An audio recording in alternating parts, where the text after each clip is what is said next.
Bismillahirrahmanirrahim. Assalamualaikum warahmatullahi wabarakatuh.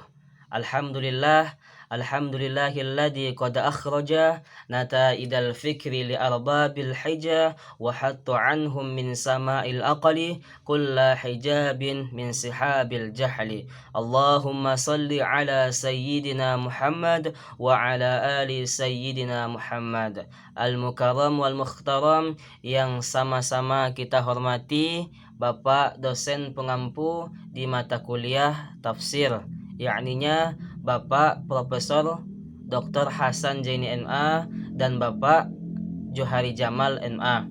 Selanjutnya izin kami dari kelompok 10 daripada mata kuliah tafsir akan mempresentasikan makalah kami. Namun sebelum kami lanjut kepada materi, izinkan kami untuk terlebih dahulu memperkenalkan diri. Yakninya yang pertama saya sendiri selaku moderator, insyaallah nama ana Abdullah dengan NIM 2030101174, dan yang kedua saudara Muhammad Yunus Lubis dengan NIM 20301133, dan yang ketiga saudara Refnaldi Qori dengan NIM 20301151. Baiklah, untuk mempersingkat waktu, kami akan lanjut kepada pemateri kami yang ke-10, yakninya dengan judul masyarakat dan kepedulian sosial.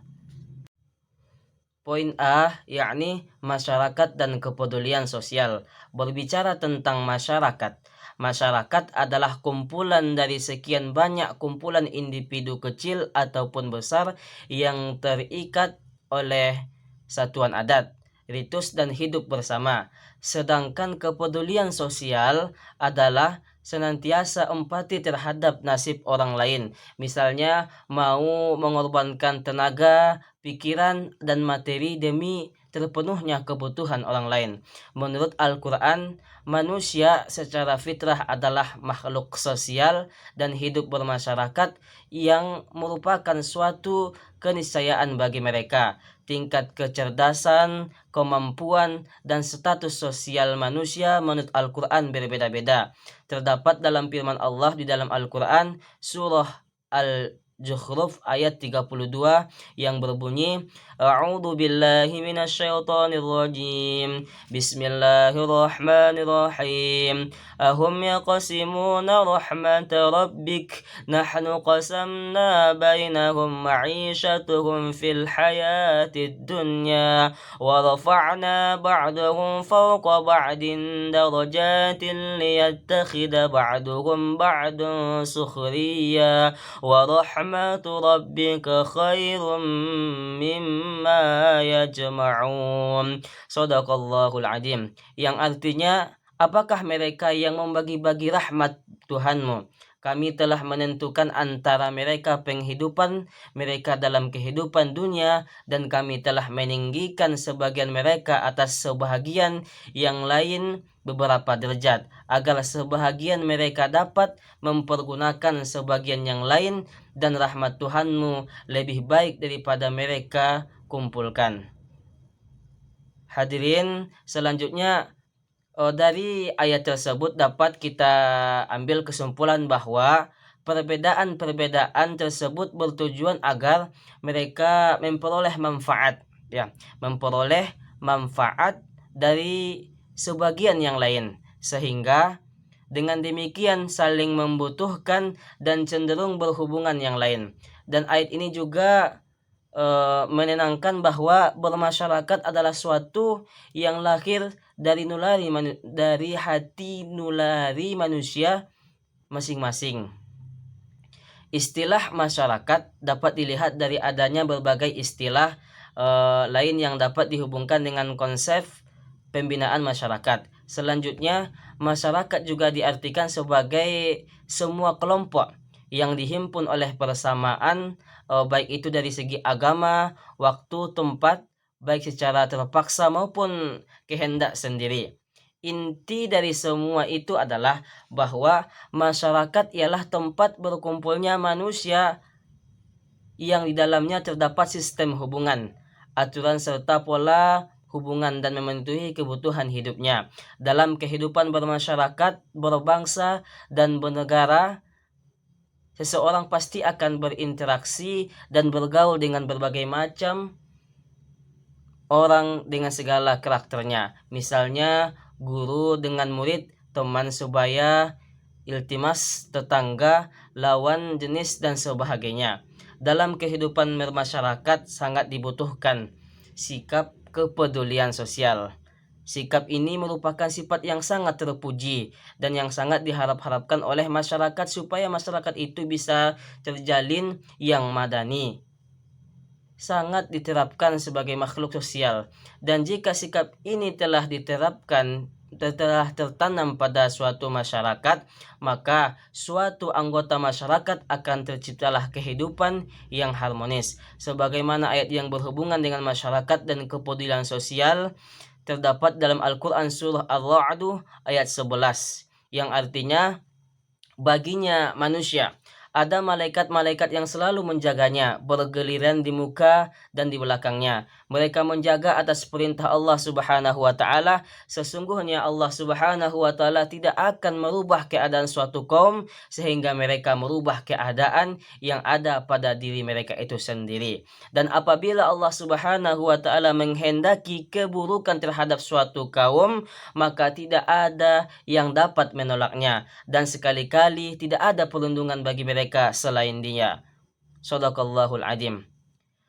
Dari penjelasan tersebut, dari firman Allah tersebut dapat disimpulkan bahwa dalam ayat ini jelaskan bahwa Allah Subhanahu wa Ta'ala tidak akan merubah suatu nasib kaum sebelum kaum itu sendiri yang merubahnya. Nasib mereka itu umpamanya kaum yang suka berpecah-pecahan, bermusuh-musuhan, baik dalam pergaulan, dari segi ekonomi, ataupun pemerintahan.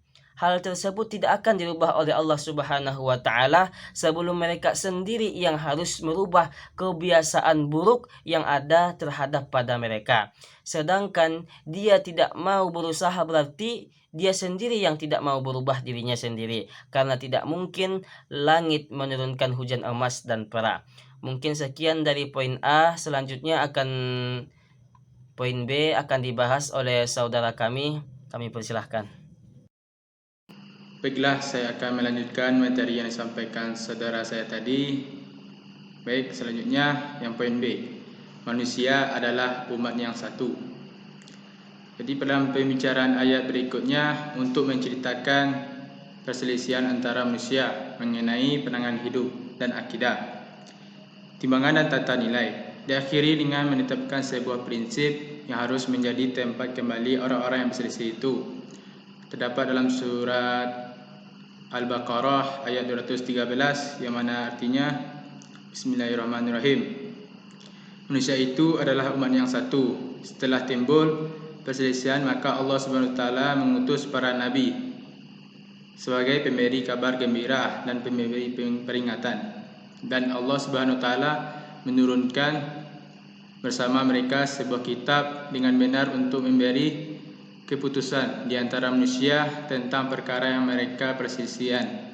Tidaklah perselisihan tentang kitab itu, melainkan orang yang didatangnya kepada mereka kitab, yaitu setelah datang kepada mereka keterangan-keterangan yang nyata karena dengki di antara mereka sendiri. Maka Allah Subhanahu wa Ta'ala memberi petunjuk orang-orang yang beriman kepada kebenaran tentang hal yang mereka berselisihan itu dengan kehendaknya.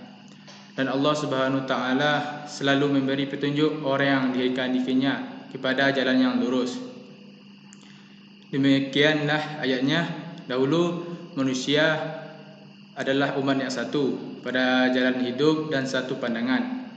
Hal ini boleh juga mengisyaratkan kepada sekelompok kecil manusia pertama yang berupa keluarga Adam dan Hawa dengan anak-anak cucunya. Sebelum terjadinya perbedaan mengenai persepsi, pola pikir, pandangan hidup, dan keyakinan mereka, maka Al-Quran menetapkan bahwa asal manusia itu adalah satu. Assalamualaikum warahmatullahi wabarakatuh. kami dari kelompok 10 akan mempresentasikan hasil pemakalah kami. Saya dari kelompok 10 akan melanjutkan materi dari kelompok kami, yaitu tentang keterkaitan antara satu sama lain.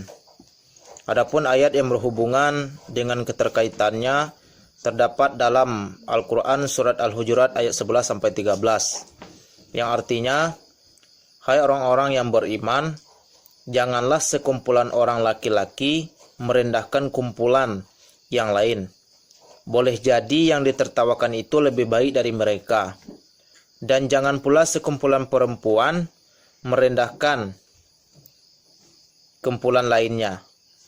Boleh jadi yang direndahkan itu lebih baik. Dan janganlah suka mencela dirimu sendiri, dan jangan memanggil dengan gelaran yang mengandung ejekan. Seburuk-buruk panggilan adalah panggilan yang buruk sesudah iman, dan barang siapa yang tidak bertobat, maka mereka itulah orang-orang yang zalim. Lalu di ayat 12 yang artinya, hai orang-orang yang beriman, jauhilah kebanyakan purbasangka atau kecurigaan, karena sebagian dari purbasangka itu dosa. Dan janganlah mencari-cari keburukan orang, dan janganlah mengunjingkan satu sama lain. Adakah seorang di antara kamu yang suka memakan daging saudaranya yang sudah mati? Maka tentulah kamu merasa jijik kepadanya, dan bertakwalah kepada Allah. Sesungguhnya Allah Maha Penerima Taubat lagi Maha Penyayang. Lalu di ayat 13, hai manusia, sesungguhnya kami menciptakan kamu dari seorang laki-laki dan seorang perempuan, dan menjadikan kamu berbangsa-bangsa dan bersuku-suku, supaya kamu saling kenal mengenal. Sesungguhnya orang yang paling mulia di antara kamu di sisi Allah ialah orang yang paling takwa di antara kamu. Sesungguhnya Allah Maha mengetahui lagi Maha mengenal. Penafsiran terhadap Al-Quran surat Al-Hujurat ayat 11 sampai 13 tersebut. Ayat 11, wahai orang-orang yang beriman kepada Allah dan menjalankan apa yang diisyaratkan, janganlah suatu kaum dari kalian menghina kaum yang lain, karena bisa jadi kaum yang dihina itu lebih baik di sisi Allah. Di ayat 12, wahai orang-orang yang beriman kepada Allah dan menjalankan apa yang diisyaratkan, hindarilah kebanyakan dari tuduhan tanpa ada sebab-sebab, dan kepada orang yang secara lahir tampak baik. Di ayat 13, wahai manusia, sesungguhnya aku menciptakan kalian dari satu laki-laki, yaitu bapa kalian Adam, dan satu wanita yang ibu kalian Hawa. Jadi nasab kalian itu satu. Maka janganlah sebagian dari kalian menghina nasab sebagian yang lain.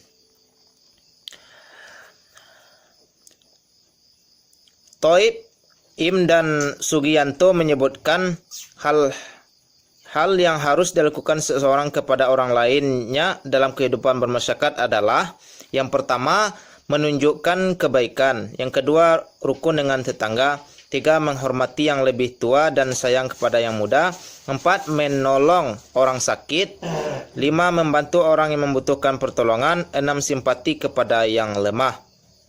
Jadi terima kasih. Itulah yang bisa saya sampaikan. Assalamualaikum warahmatullahi wabarakatuh.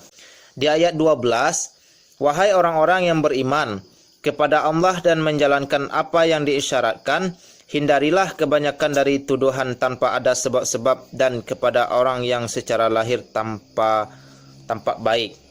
Di ayat 13, wahai manusia, sesungguhnya aku menciptakan kalian dari satu laki-laki, yaitu bapa kalian Adam, dan satu wanita yang ibu kalian Hawa. Jadi nasab kalian itu satu.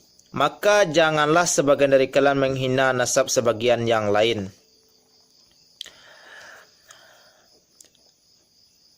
Toib, Im dan Sugiyanto menyebutkan hal yang harus dilakukan seseorang kepada orang lainnya dalam kehidupan bermasyarakat adalah, yang pertama, menunjukkan kebaikan. Yang kedua, rukun dengan tetangga. 3, menghormati yang lebih tua dan sayang kepada yang muda.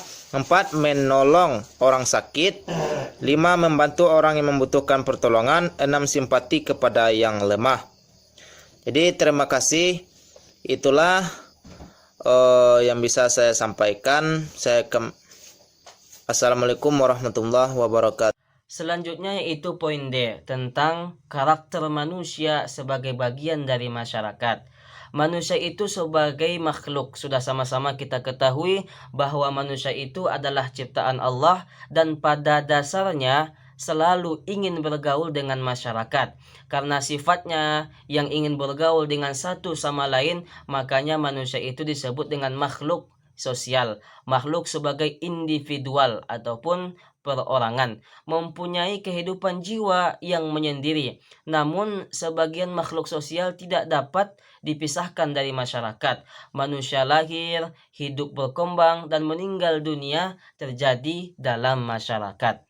Manusia adalah makhluk yang sosial, yang tentu benar menyukai kebersamaan dan persaudaraan, senang berkumpul bersama, bergaul dengan sesama, suka ditemani dan merasa tenang jika didekati. Manusia juga takut menyendiri dari kesendirian. Namun, dapat dilihat dari kodratnya, seorang manusia diciptakan Tuhan untuk hidup sebagai makhluk sosial, yang berarti sikap manusia dapat melalui interaksi dengan orang lain. Sebuah interaksi dilakukan ketika masing-masing individunya memiliki kepedulian untuk saling mengerti satu sama lain dengan apa yang mereka komunikasikan. Sehingga dari pengertian tersebut dijelaskan bahwa kepedulian sosial sangatlah dibutuhkan dalam melakukan interaksi terhadap orang lain, agar kita dapat senantiasa mengerti dan memahami apa yang dirasakan seorang dan dapat membantunya sesuai dengan apa yang dibutuhkan. Dan sebagai kesimpulan daripada materi kami ini adalah, di dalam pembahasan mengenai masyarakat dan kepedulian sosial ini merupakan suatu pembahasan yang sangat penting agar kita tidak bosan sebagai manusia ataupun sebagai makhluk hidup yang mengetahui betapa pentingnya memiliki rasa kepedulian sosial terhadap sesama dan bagaimana hidup dalam bermasyarakat, karena pada hakikatnya manusia adalah makhluk yang sosial. Terdapat pembahasan materi yang berkaitan dengan materi masyarakat dan kepedulian sosial ini, dan juga tentu adanya kejelasan langsung oleh Allah di dalam firman-Nya yang menerangkan mengenai masyarakat dan kepedulian sosial ini. Dan terakhir, bahwasanya manusia itu adalah makhluk yang sangat bergantung. Makanya Allah menciptakan manusia itu ada yang berbeda-beda dari segi kekurangan dan segi kelebihan. Dan dari segi kekurangan dan kelebihan tersebutlah bisa saling melengkapi. Makanya manusia itu sering disebut dengan makhluk yang sosial, makhluk yang kekurangan, makhluk yang hanya ingin melengkapi satu sama lain agar terciptanya ubudiyah beribadahnya kepada Allah Subhanahu wa taala. Mungkin sekian presentasi kami dari kelompok 10. Mohon maaf jika banyak kesalahan dan kekurangan daripada kelompok kami. Kami akhiri dengan billahi taufik wal hidayah. Assalamualaikum warahmatullahi wabarakatuh.